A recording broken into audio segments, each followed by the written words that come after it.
Parliament, as you know, and we have 7 major bills, and so we're trying to make sure we can keep the agenda rolling so that we don't go till tomorrow morning, which I know would be painful for you as well as for us. I'm sure you don't want an all-nighter, especially Mr. Chabral. So we wanted to have a quick press conference with you to do with a number of things, including what happened today in Parliament and the responses by the Leader of the Opposition. As you know, the Leader of the Opposition tried to bring a motion under definite matters of public importance. We haven't seen the motion. We didn't know what it was, except based on what he said on the floor, to do with the clean list and voters and voter impersonation, which was very limited in terms of what he had to say. However, as you know, this Parliament, this sitting, there are 8 bills, one of which is being deferred. That's a hire purchase because ministers overseas. However, there's 7 bills. Of the 7 bills today, there are, new ones, such as the suicide bill, the restorative justice bill, and the bail bill. 3 very new bills, as well as the Constitutional Reform Commission bill. And as you're aware, the Leader of the Opposition and many of the parties in civil society have been raising the issue of constitutional reform. The behavior of the opposition by walking out of Parliament when these major issues are before the House is indicative that they're really more and more becoming irrelevant, in that they are not prepared to stand up in the House, which is a deliberative forum, which is the highest forum of lawmaking of our country, and to be able to defend their positions, promote their positions, or even promote amendments, which they don't do. So that their behavior today, once again reinforces that more and more the opposition, that is APNU-AFC coalition, is becoming more and more irrelevant. It is at its lowest tide as an opposition, and that it has nothing to contribute. They complain about a number of things. In a press statement I saw coming out of the APNU-AFC about a number of the committees, and they talk about PAC. What they seem to forget is that a number of the committees that are being headed by government ministers are meeting.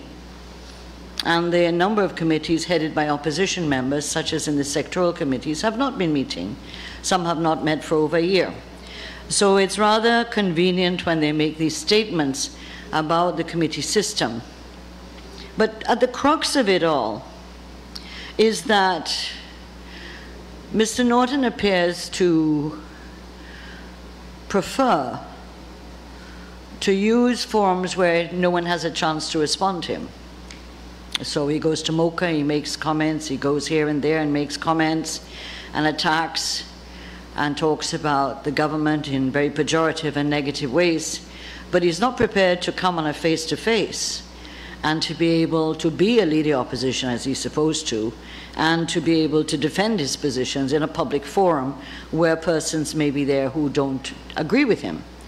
And so I'm more and more beginning to think that the leader of opposition has a streak of cowardice running down the back of his neck. But the clean voters list, which he has been promoting and carrying and raising like a mantra all the time, we have to remember that the whole issue of the clean voters list, fundamentally for the APNU-AFC, in particular Mr. Norton, is to remove voters, particularly migrants, from the list. And this is in the face of a court ruling, an interpretation of the Constitution since 2019. And yet he's prepared to raise this over and over again. In fact, today, what he attempted to do, and the Speaker was correct to not approve it, because what he was asking the Speaker to do was to be complicit in violating the Constitution. He was asking the Speaker, by a motion such as this, to be able to say that the Speaker would allow a motion like this, which flies in the face of the Constitution. The Constitution was interpreted by a court of law that stated that residency did not require one to be in Guyana. It required one to be registered as a voter in Guyana, and fundamentally deducted from that is that if you wish to pay for your fare and come home, then you're free to vote in Guyana's elections. What the APNU has a problem with is mathematics, as always. Mr. Norton today talked about the population of Guyana and the voters list. The problem with that is that he's using a figure of 2012. It is 10 years later. We're now doing a census now. And the population of Guyana has grown. There is no doubt about that. If you ask anybody on the street, the number of cars on the street, unless people in Guyana have 5 cars each, the population has grown in this country. And we expect that probably out of the census, the population may be 800,000 or even more, excluding what are the migrants coming in from Venezuela, for example. So that this use of data that is 10 years old to support his argument flies in the face of what are the experiences of other Caribbean countries. And he's well aware of the IDA report that pointed out for the Caribbean countries, Jamaica, Barbados, St. Vincent, and so on, including Guyana, that all of these countries had voters lists which were high in terms of large numbers in terms of the voting population, between 89 and 90% of the population, of the voting population, on what was on the total population. So Guyana is not unusual in that case, and in fact, there's a whole argument in a number of scientific and research on election reports that point out that it is not unusual to have a large registered population of persons of voting age versus the total population. It is not an unusual occurrence. The main point is the number of people who actually voted. And so Mr. Norton always wants to sidestep the issue that those who voted in 2015 election were using the same database, using the same national registration list, is the same list that put APNU AFC into government. In fact, in 2011, they were the majority and Guyana was minority government with the same database, the same database. And so the same thing with 2011, same thing with 2015, and again 2020. And of course, he is well aware, and there's another aspect of the ruling by the Speaker that must be not ignored, and that is that in the Parliament, under admissibility of motions, you're not allowed to bring a motion that anticipates a matter coming before the House. This has been ruled on by different speakers in the past. It is part of the standing orders of Guyana. And that is that today, the electoral bills, the National Registration Bill, Amendment Bill, and the Representation of Peoples Amendment Bill were both tabled for the first time. Those two bills include areas of electoral reform regarding registration, and in fact building into the law what has been a practice, and that is that the Guyana Registrar's Office must, in a periodic and timely way, provide to the GCOM the death certificates of those who have passed so that their names can come off the list. So it was a practice before, and sometimes honored in the breach, sometimes it based on persons who may not have complied with this in terms of administration in GCOM or with GRO. This is now built into the law. The other areas of the bills are important in terms of dealing with how to ensure that the scrutiny of the list, the scrutineers, the polling agents continue to be enshrined to make sure that there are no opportunities for voter impersonation, which is the issue that Mr. Norton referenced but did not expand on. The Speaker cannot be complicit with a violation of the Constitution or any attempt to have him as part of whether it is the Speaker Mansour Nadir, whether it's the Speaker Ralph Ramkaran, whether it is the Speaker Mr. Trotman, or any other Speaker. And so Mr. Nadir was correct. Of course, Mr. Norton likes to paint Mr. Nadir in a particular way as the Speaker. However, there was no such painting of Dr. Scotland as the Speaker in the previous Parliament, where we know that bills were brought for first reading, the standing orders were suspended, and we went through the entire bill, all 3 stages. There was no protest on that. There were motions brought by the Prime Minister, former Prime Minister Nagamutu, that no one had seen until it was time to debate it, and it was allowed. So these transgressions did not seem to disturb the conscience of the APNU AFC, nor Mr. Norton as a bystander looking from the outside.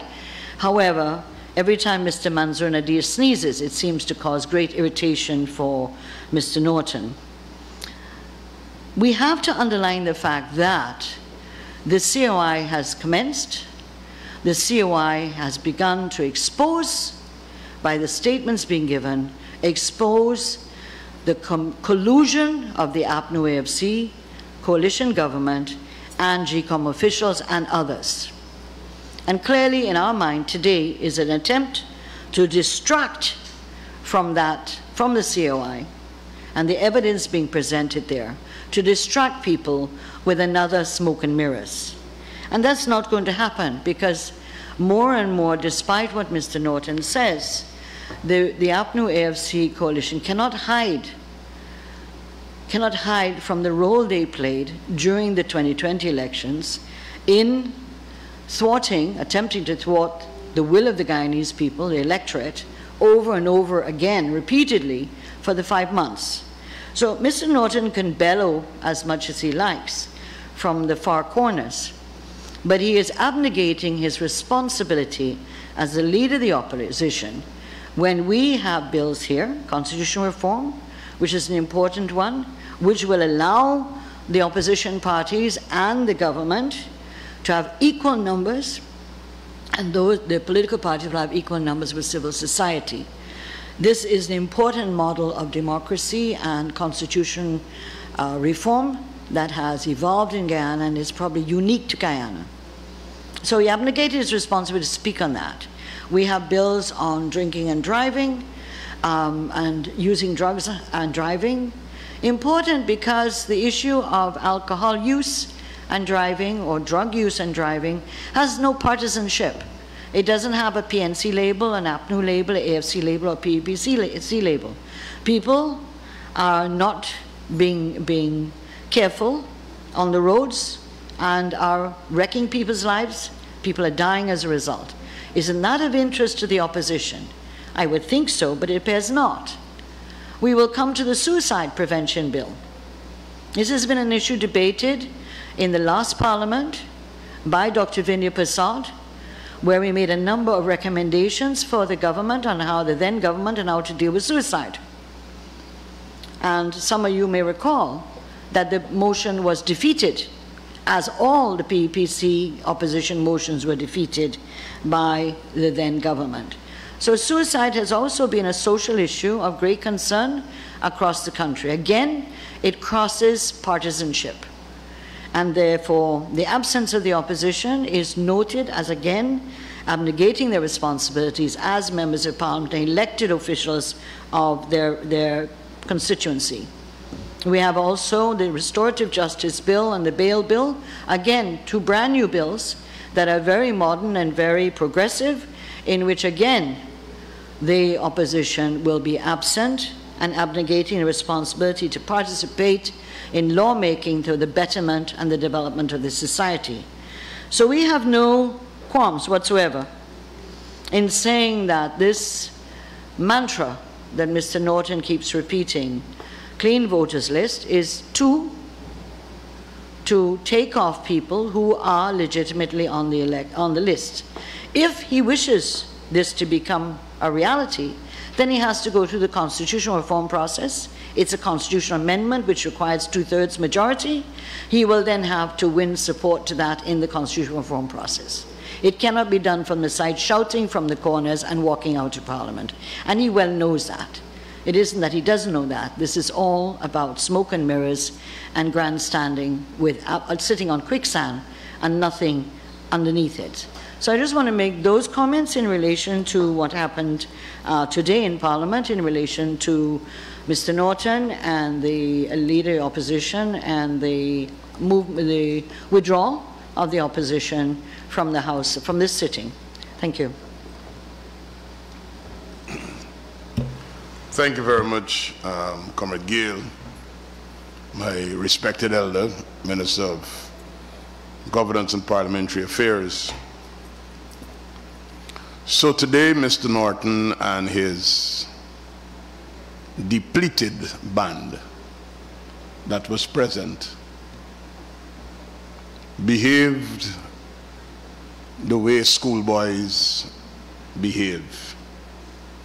Pick up your bat or your ball and run away when you don't get your own way. I will describe Mr. Norton and his depleted bunch that departed the National Assembly today, their actions as intellectual laziness. They had no contribution to make, so they didn't stay. It is political immaturity. Political leaders stand and fight, defend what they believe, and represent the people that elected them.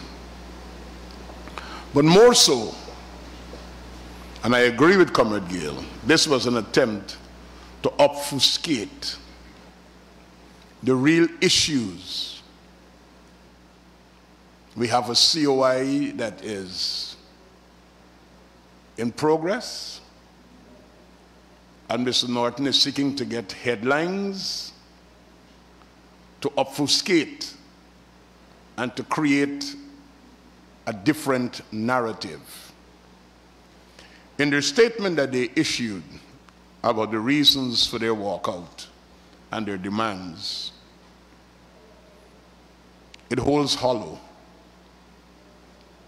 For example, he said that the PPP is emasculating the work of the Public Accounts Committee and avoiding scrutiny, and it's a testimony of the corrupt nature of the PPP. Let's put the facts on the table. The Public Accounts Committee is chaired by the APNU AFC. Second fact, the years that are under consideration of the Public Accounts Committee are years that the APNU AFC was responsible for government in this country. The years to be examined are 2018 and 2019.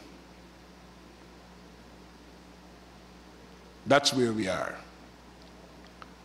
And of course, the parliamentary recess concluded since the 8th of October. The chairman of the Public Accounts Committee had the opportunity to call a sitting of the Public Accounts Committee. He didn't. And now his leader, in his presence, in a bunch, a depleted bunch, is saying the PPPC is emasculating the work of the Public Accounts Committee so as to avoid scrutiny. And this is clear testimony of corruption. We in the PPPC reject that because the facts are clear for all to see. We continue to remain open for transparency, accountability, and good governance. As a matter of fact, in keeping our word as it relates to our manifesto, and also as it relates to the commitment we made to the people of Guyana, one of the presentation of papers today in the National Assembly was the Minister of Finance informing the nation of deposits into the Natural Resources Fund. That is something that we have done to enhance accountability. Because, you know, we had the situation where the APNU received money from the oil company and never reported it, the $18 million signing bonus we're talking about. And they would like to come today to lecture about accountability and transparency. The second issue that I want to address, if you notice, the modus operandi of the opposition leader like his recent visit to Mocha, instigating, agitating, and basically preying upon the ignorance or the unsuspecting nature of simple people by telling them not to move. How could this be responsible leadership? Everybody in this country who faces traffic congestion on the East Bank wants additional roads so that we could make commute easier, ease of doing business. School children must be able to get home. And you have families who are in the same pathway who have already removed. And I am informed that Mr. Norton took with him residents from Agricola and went there in such a reckless manner, telling people not to move. Is he anti-development, anti-progress, or is he carrying out a mandate that says mash brakes, they're moving too fast? If we allow the PPPC to get all of these things done, nobody will ever again vote AP and UFC. So let's stand in the way and block all of this. That is why I call it political immaturity. If you want to make representation for people, Mr. Norton could have written the Minister of Housing as a responsible leader for an engagement. But no, you go down on the ground and you create mischief that you cannot resolve. He then puts in his statement issues of cost of living. That's the reason why he walked out of the National Assembly today with his depleted bunch. Rising cost of living. Well, every member of the media and all of Guyanese will know that the PPPC government was never shy in admitting and dealing with the fact that there is an issue with the cost of living. As a matter of fact, in our 2022 budget, $5 billion was allocated to deal with issues of cost of living. But let me remind you that cost of living is not a Guyana issue. We had COVID. As a result of COVID, which was a global pandemic, major issues with supply chain management, logistics, and transportation. Then we have the war, Russia invasion of Ukraine, resulting in a fuel crisis, resulting in a food crisis. Rising food prices is not a Guyana thing, Mr. Norton, APNU, AFC. This is something that is happening around the world. Countries have had to deal with this. Governments have had to deal with this.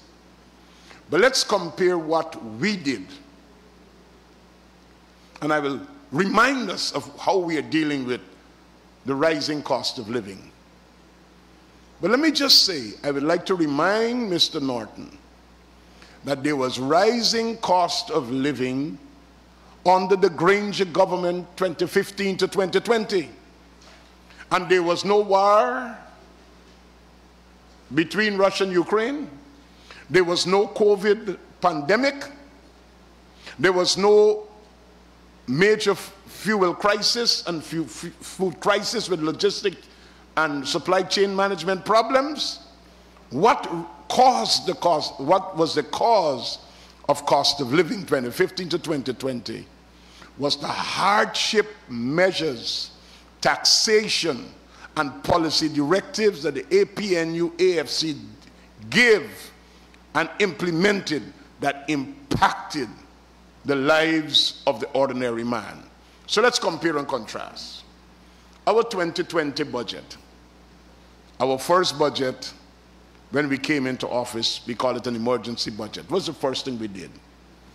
We removed all of those hardship measures that were implemented by the APNU AFC, whether it was water charges for the water users in the agriculture sector, whether it was the tax on electricity, the VAT on electricity, the VAT on data, the VAT on water, whether it was the VAT on food items that were considered essential food items that drove the price of food up in the supermarkets and in the grocery stores. We removed all of that. So people were able to breathe and have a sigh of relief. Could you imagine if the PPPC had not implemented and removed all of those hardship measures, and the citizens of this country had to deal with the current situation plus what was going on before? That would have been dangerous for our country. But the caring, pro-people, pro-poor, pro-working class administration as we are, kept our word, and we delivered to the people. You can walk around Guyana. When we removed those hardship measures, and that was the first thing we did, the tributous tax on mining, people were able to breathe a sigh of relief and start working again.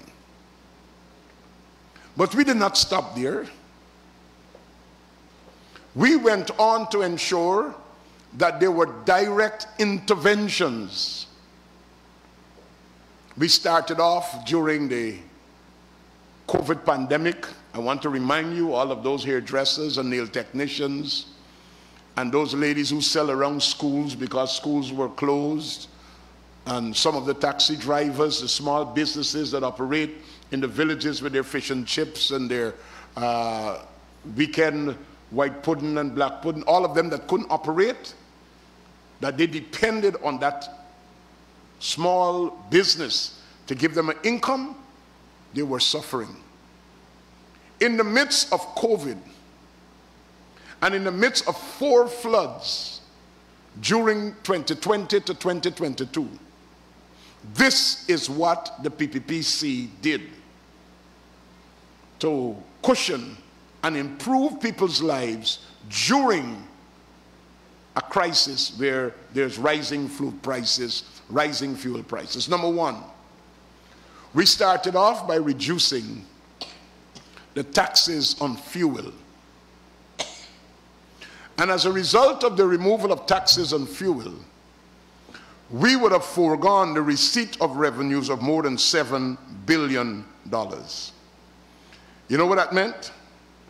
It meant that $7 billion that would have been paid in taxes to the government, and the consumer would have had to be supplying that money at the pump.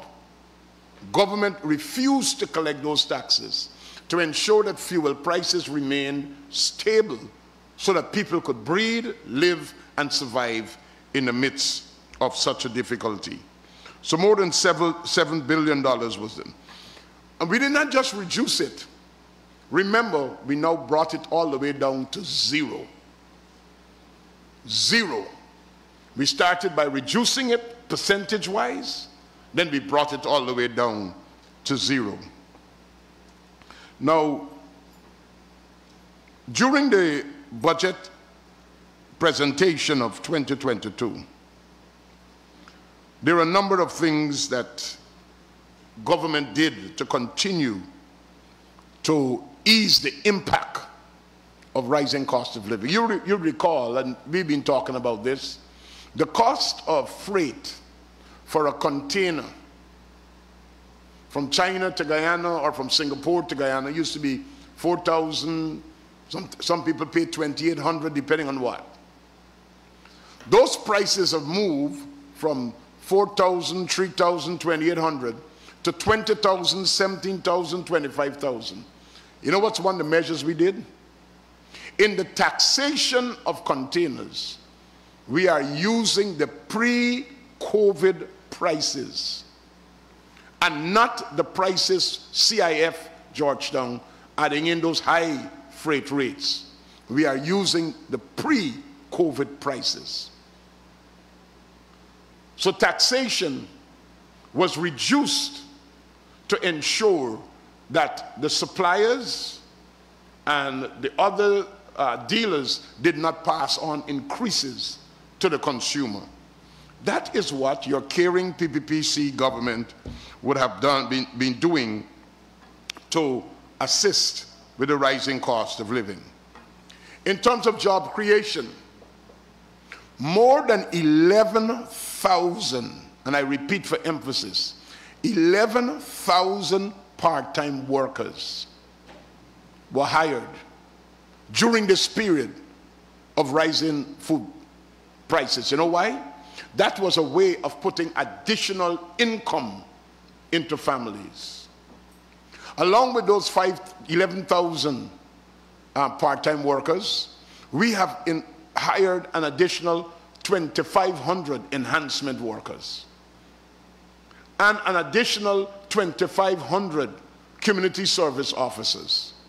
So when you look at what has happened in Amerindian communities, across the regions, and in the various local authority areas, more than 16,000 people have been engaged, bolstering income at the family level. I want to remind, we have paid out a COVID cash grant of $25,000 to every household across the length and breadth of Guyana. The APNU AFC took away $1.6 billion in the Because We Care cash grant from children in 2015. The PPPC, since back in office, has given to the children of Guyana $6 billion. $6 billion. They have taken away 1.6, which they ended up spending on the recurrent side of the budget, on food and drinks and supplies for the boys. We have taken the step of putting $6 billion, the Because We Care cash grant and the uniform assistance. Not only that, every senior citizen in this country did not only receive an increase in old age pension, but they have now, in the context of what is facing the senior citizens, President Ali and his administration has now given a one-off cash grant of the monthly rate of old age pension to every pensioner, $28,000. Ladies and gentlemen, and my fellow Guyanese brothers and sisters, that's not the end of it. We understand there are people in vulnerable communities. For example, persons who are differently able or disabled.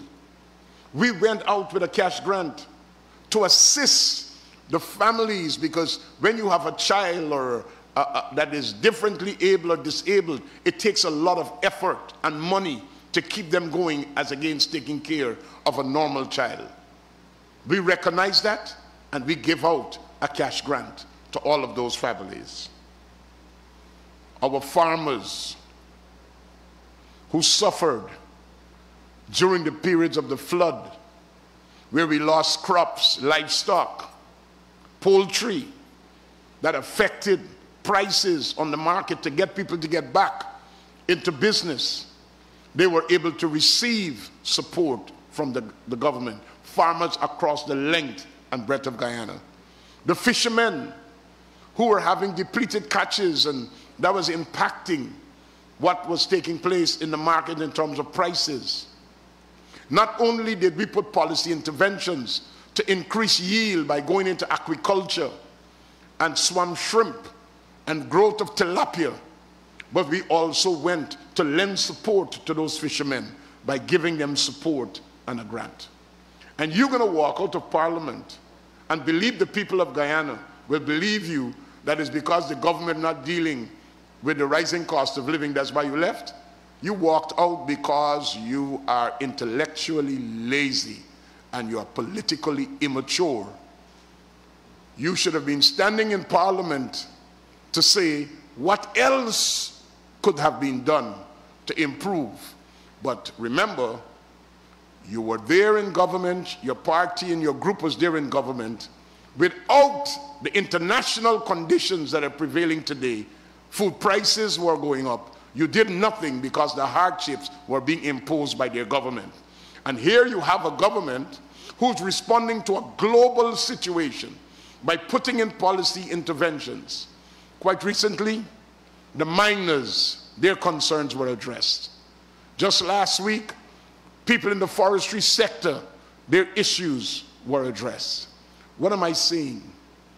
Government is taking the issue of rising food prices and cost of living seriously and making the necessary interventions. And let me remind everybody, because sometimes we forget, when the price of fuel went beyond $100 a barrel, up to 126 US dollars a barrel, it was expected that your electricity bill should have gone up and your water bill should have gone up. You know what the government of Guyana did? The president said to GPL and GWI, not 1 cent increase in charges for the population. The government will come in and put in the shortfall. That was an additional subsidy to ensure everybody benefit. Now, who used water? Every Guyanese, no matter how you voted. Who used electricity? Every Guyanese, no matter how you voted or where you live. Those are the kinds of policy interventions that we are making. If you check the record, and I want to challenge ladies and gentlemen of the media to look at the activism of the CDC, meaning the Civil Defense Commission, and in our response to poverty alleviation, sufferings of people, floods, and difficulties, the CDC has never been this active in its history like it's doing right now. Getting hampers out to people in the area when Ittering Bank was flooded out and the mining pits were all flooded and excavators were sinking. We didn't say these are gold miners who have a windfall. We responded by getting out there and lending support. When Kokwani and all of the Burbis River was on the water, the CDC was there.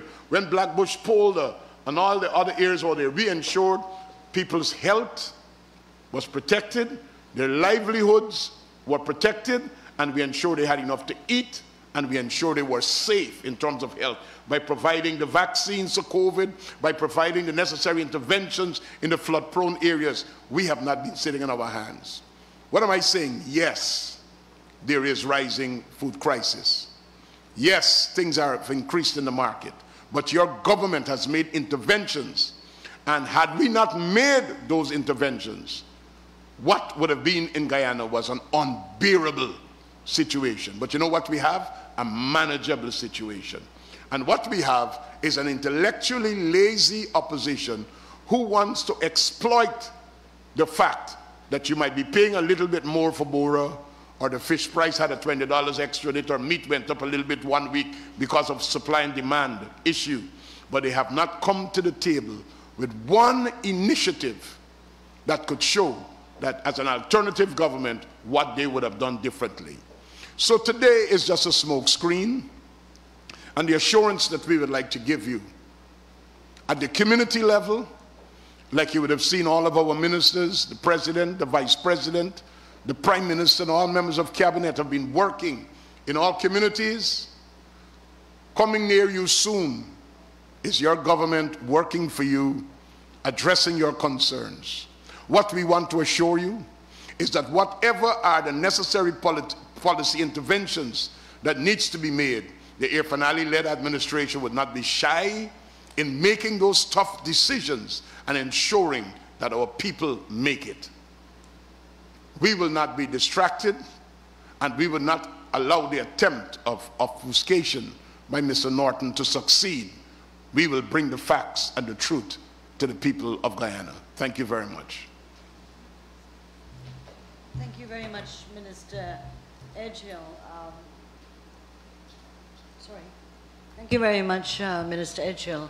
I don't know if any of the media wish to raise any questions. the floor is open to you. Just to help me along, if you could introduce yourself and the media house you're representing.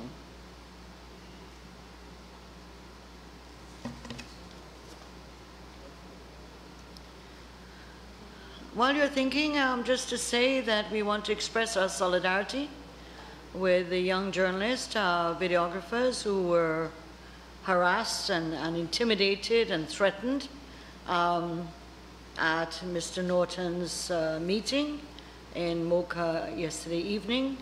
And we're very happy the Guyana Press Association has come out with a strong statement.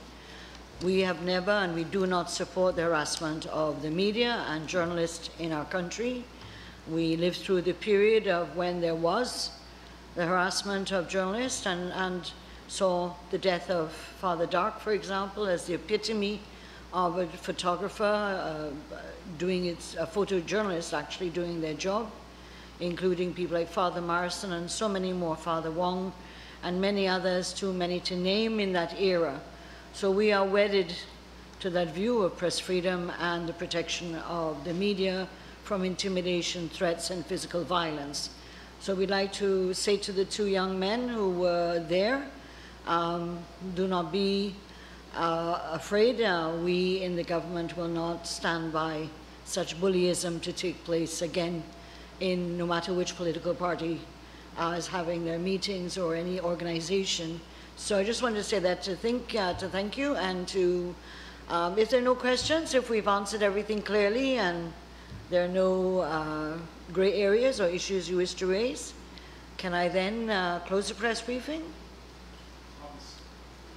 Charbel, it's okay, because you know you're the elder of the Press Association. Beg your pardon? I may be the elder in the room, but not the elder in the press. I think I'm the elder in the room, but I think you may be the elder in the media. So anyway, we'll debate that outside of the hall. Anyway, thank you very much, everybody. Yes, you have a question? Yes. Yes, go ahead. Mr. Chair, to what extent is the Bureau of the ground that can be found to address the opposition's concerns? For instance, dealing with the question of, or the call for biometrics at polling stations as a middle ground, because you pointed out some other challenges that the calls by the opposition are facing at the moment. Mr. Charbel, you are well aware that there is biometrics in the law already for registration and at the polling station. So the polling, and that's in the law already before the amendments that we're bringing now. So that I don't quite know what Mr. Norton's talking about. The biometrics we have is the photograph of the person and the fingerprints and the, what you call biodata of the person, where they live, how old they are, etc., their occupation. Unless, and Mr. Norton has not pointed out, to enhance biometrics, which would mean things like biometrics that include your irises, like they do at immigration in the United States. I'm not hearing him say that. So the biometrics, my understanding of what he's saying, but he's so confusing sometimes, is that we have biometrics already in our law. We practice biometrics already in terms of registration, and that at the polling station on the day of elections, the folios are with the polling agents of the parties that are observing the polling station, and with the presiding officer, and with the, what you call, the first clerk. You come in at the door. So that a person has to give their biodata. If the ID card, the photograph of the person doesn't match their ID card, then they have to ask other questions. And so the issue is provided for in law, and obviously in terms of the new bill that was tabled today, you're looking at where there are violations of that, where, for example, someone tries to, a polling presiding officer allows a person who doesn't look like their photograph or does not have the proper identification, you know, in terms of biometrics, there will be offenses. And so this is enhancing the biometrics. However, you know, there is law, and those are issues we're dealing with. But in the last election, nor in the 2011 election, as far as I can remember, the issue of biometrics was ever a problem in terms of something we need to overcome, we need to correct, we need to do better, etc. And from the GCOM point of view, the database includes the fingerprints, all 10 fingerprints of everyone. In many countries, it's not both hands, it's maybe just one finger that is used. So I'm not sure what he's talking about. If he's talking about electronic voting, that's different from biometrics. Electronic voting and biometrics are not the same thing. You may use your finger to vote, to identify yourself, but that's electronic voting, not biometrics. So I'm not quite sure what Mr. Norton speaks about. He tends to be very glib. You could never be sure.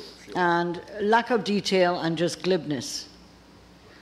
Based on what he has been saying in the press conferences, it appears as though it's some form of enhanced identification before one casts a ballot in terms of the use of the biometrics. My next question. Well, then, just to cut you, Mr. Cabral, if that were so, then the opposition has every right to put forward amendments to the election bills that have been tabled today. So when we meet next, they can bring up their amendments to look at the actual principal act. They've had a year from November 2021 to do that. They haven't done it. They have the bills now laid in the House for the first time. They can do that again. It is not something that, if we're not clear on what they mean, how can we draft it? The responsibility is on him and his party to be clear what they want. If they want to use the biometrics for voting purposes, then is he saying that every station has to have a device that will confirm your fingerprints? We're not clear. So he has to do some homework and put it in writing and bring an amendment to the House, and let's debate it. But when I'm not clear from what you're saying, it sounds more like electronic type voting rather than biometrics being enhanced, because, but that is just because I'm not clear what the devil is talking about. My final question, Mr. Shearer, in your estimation as a seasoned politician, what more do you think can be done to address concerns and to prevent instances of voter impersonation? If wishes were horses, Mr. Cabral, if wishes were horses, the problem in 2020 wasn't voter impersonation. You were one of the people all over the place in the elections. The problem wasn't voter impersonation. The problem wasn't the count at the place of poll. The votes were counted at every polling station. The statements of poll were available at every polling station. The problem had nothing to do with voter impersonation. Nothing. There's no case of it. And if the PNC scrutiny, what do you call it, polling agents in the station saw it, why is it not recorded anywhere? I think you've been taken on a free ride. And I don't think the people of this country deserve that. We waited 5 months patiently, in a disciplined and loyal manner. Were it to have happened the other way round, you know what would have happened in this country? Civil war. It did not happen. We patiently, in a disciplined manner, waited for the recount. We went through the process of coming here every day to monitor the recount. The problem had nothing to do with voter impersonation. It had nothing to do with any fraudulence at the count at the place of poll. It had to do with GCOM officials, with members of the government, of the APNU AFC, conspiring, and it was stated in every election report of the observer missions. How dare they come now and talk about voter impersonation as if you're pulling a rabbit out of a hat? There was no record of voter impersonation.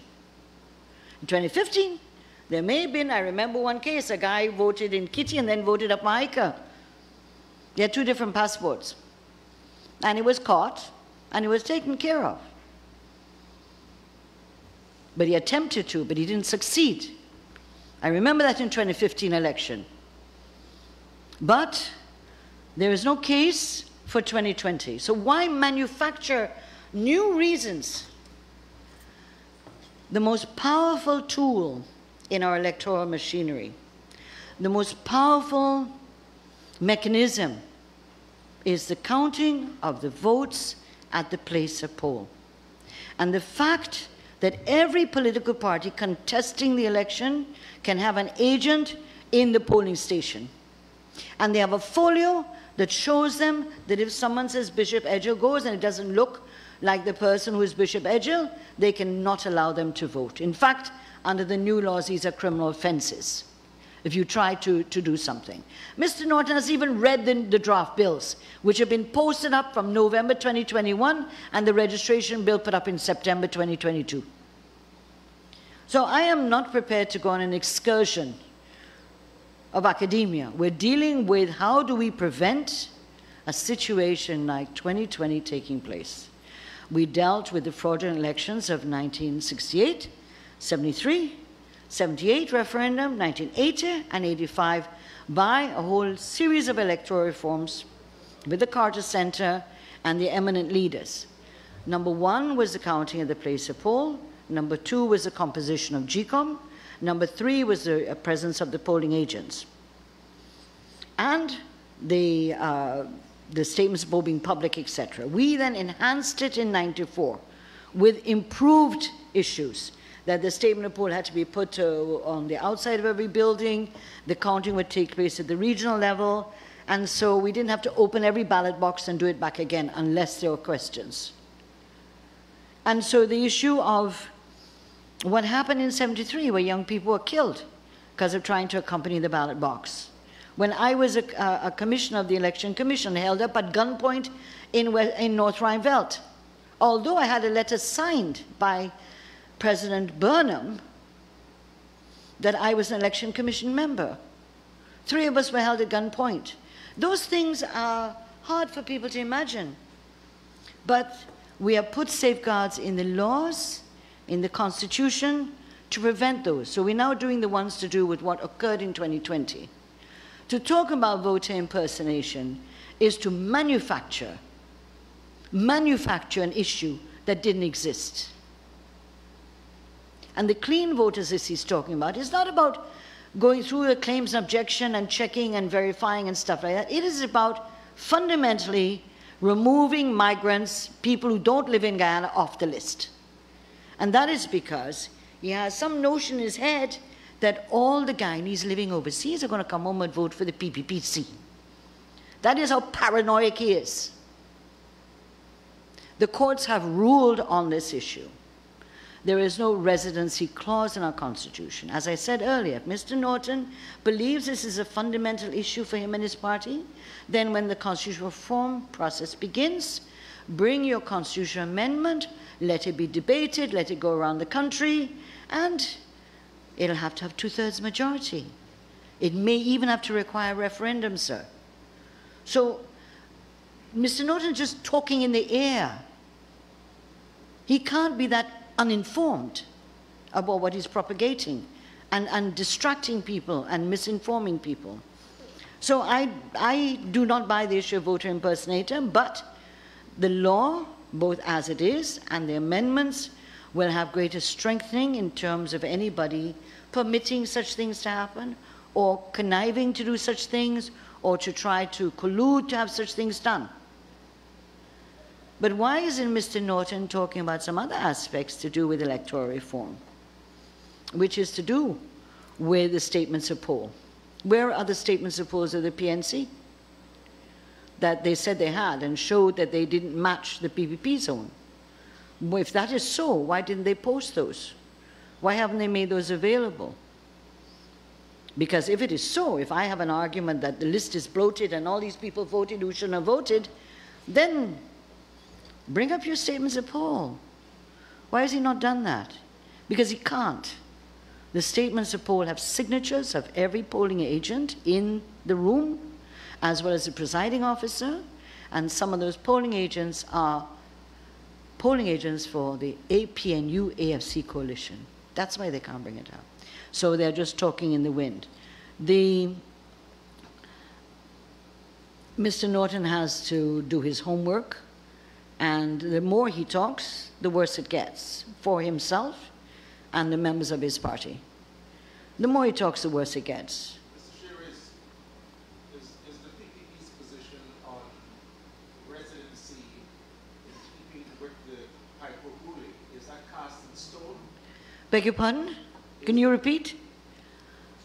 Yeah, you're sounding muffled. You know you don't have a big voice. PPP's position residency in line with the High Court ruling, cast in stone. Are you telling me that I must tell the judiciary to change what they said? No.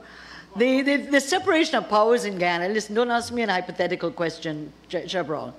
The issue is, the Constitution talks about separation of powers. The executive, the legislature, and the judiciary. The judiciary interprets the Constitution. There was a case that went to the court to deal with the issue of residency, including dual citizenship, as well as the issue of residency. The courts have ruled on the matter. The court can only rule on the matter based on what the Constitution says. If the Constitution is amended, then the court will have to uphold what the Constitution means. You know, there are other things in the Constitution that are linked to it. For example, in the same Constitution reform process, it allowed for people to be presidential candidates by birth or by blood, and recognized non-residency by saying that a candidate who wanted to be a president had to have 7 years living in Guyana. So this is not just one part of the Constitution you're dealing with. So I cannot comment on the judge's ruling. I uphold the judge's ruling. What I was trying to get at from you, ma'am, is whether in the constitutional reform process, if the PP would support a change in the current provisions that speak. We'll see when the consultation takes place. I'm not predicting that. This is a consultative process that's democratic. The PPP will have its opinion, the other parties will have their opinion, civil society will have their opinion, and the public. We will go to the public. Right now, Guyanese living overseas want to vote in Guyana. They want to actually be in Parliament. So we have to deal with this issue, but as long as the Constitution doesn't have a residency requirement, that is our Constitution, and we obey it. And so if Mr. Norton wants to make this a big issue, then let him do it, but do it properly, and do it through the reform process. Bring his amendments, because there'll be several amendments to the Constitution that have to be made, not just one clause. And so if our Constitution says you could be president of Guyana by blood, only have to have 7 years residency in Guyana, so you are removing that part of the Constitution as well.